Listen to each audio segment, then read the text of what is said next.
వాళ్ళకు ఎట్లా ఉంటుందంటే లైక్ డయాబెటీస్ వచ్చిన తర్వాత వాళ్ళకు డైలీ బేసిస్లో హై ఫైబర్ అవసరం అండ్ హై ప్రోటీన్ కూడా అవసరం వాళ్ళకి. ఓకే, సో ప్రోటీన్ ఎనఫ్ తీసుకోవాలి అండ్ దాంతో బట్టి మనం ఎనఫ్ ఫైబర్ ఫుడ్ కూడా తీసుకోవాలి.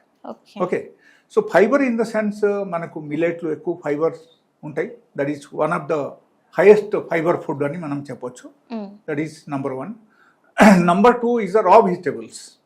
రా వెజిటబుల్స్ మనము డైలీ బేసిస్లో ఆహారంలో మనం ఇంక్లూడ్ చేయాలి.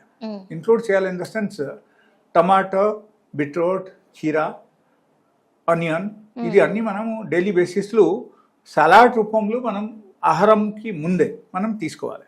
ఫస్ట్ ఇది తినేసి తర్వాత మనం భోజనం చేయాలి.